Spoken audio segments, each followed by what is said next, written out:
بسم اللہ الرحمن الرحیم۔ دائتو اسکول بنڈی بہاؤدین سے میں ہوں مظہر دانش۔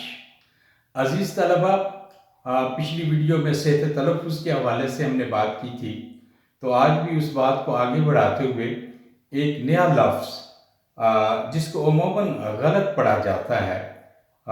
ایک دفعہ ہوا ایسے کہ میں کلاس وزٹ کر رہا تھا، تو میں نے بچوں سے سنا، اور بچے جو چنانچہ لفظ ہے اس کو چنانچہ پڑھ رہے تھے۔ ایک سے سنا تب بھی چنانچہ، دوسرے سے سنا اس نے بھی چنانچہ، تیسرے سے سنا اس سے بھی چنانچہ۔ یہ ہوا پتہ کیوں؟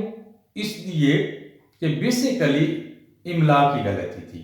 اگر املا کو درست لکھا جاتا تو یہ اساتذہ سے یا بچوں سے غلطی نہ ہوتی۔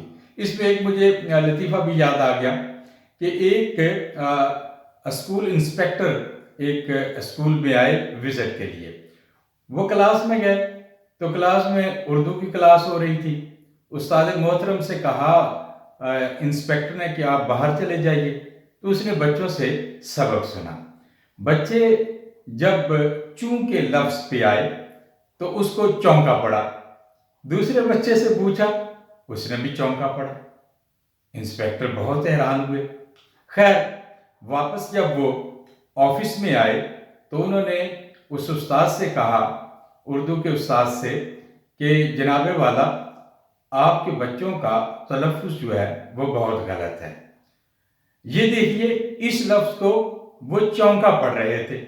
استاد محترم نے کہا کہ جناب والا، بچے ہیں، نادان ہیں، 1000 مرتبہ سمجھایا کہ یہ چونکا نہیں ہوتا، چنکا ہوتا ہے۔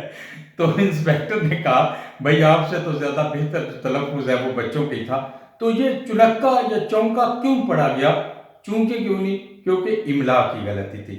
ابھی میں آپ کو بتاتا ہوں کہ املا اس کا کیسے لکھنا ہے۔ اگر املا درست لکھا جائے تو اس طرح کی غلطیوں سے بچا جا سکتا ہے۔ یہ وائٹ بورڈ پہ آپ نے لکھا ہوا دیکھ رہے ہیں آپ، یہ چونکہ، یہ چونکہ پرانا طریقہ ہے جوڑ کے لکھنے کا۔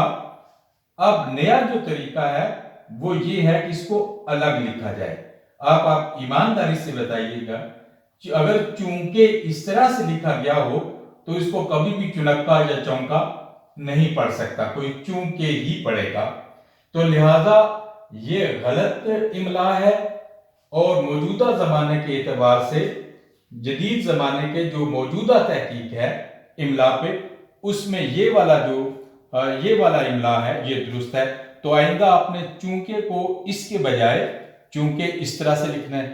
اسی طرح اس کو بچے چنانچہ پڑھتے ہیں، اس لیے کہ اس کے املا میں مسئلہ ہے۔